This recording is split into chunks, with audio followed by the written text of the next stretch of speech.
The great beginning of this movie is Robert Langdon is in a hospital room being treated by this young British doctor, and he's there for literally out of consciousness, and a few minutes later he realizes that not only is he in a hospital room for reasons that he doesn't quite understand, but he's also in the city of Florence, Italy, for reasons that he has no idea of whatsoever. So even if you're just trying to find out why he's there, that alone is an answer that takes about 2 hours to come around to.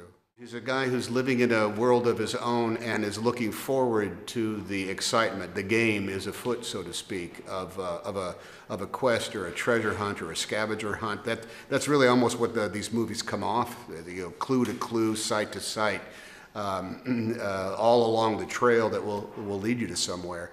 But there's always a mystery to be solved at the same time, and it's up to Dan Brown, quite frankly, in order to make the maps for those trails, and he's able to do it. He writes these things, so he does all the true heavy lifting in order to come up with the theme and the setting. The adaptation from book to screen it's a particular beast. It doesn't have an omnipotent narrator of Dan Brown's voice, but it does have the specifics of the when and the where and the why. And it ends up being part of a months-long exercise in which we're all involved in order trying to discern what's the most that we can cram visually and verbally into the screenplay and into the final movie.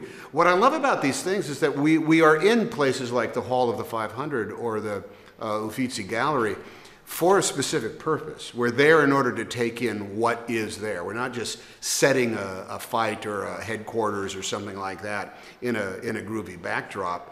We're there in order to study the masterpieces that are up on the wall and try to find a clue that is inside those very masterpieces. And guess what? Dan Brown has figured out that the clues actually sort of exist, or at least there's a mystery there that no one has been able to figure out the root of. And that ends up being, I think, the biggest secret out of all of these, out of all the films.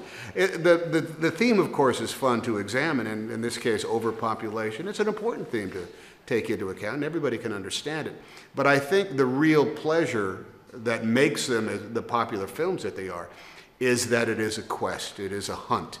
It is a mystery to be solved, and as the clue comes in, the whole audience is to go, "Huh, I didn't know that."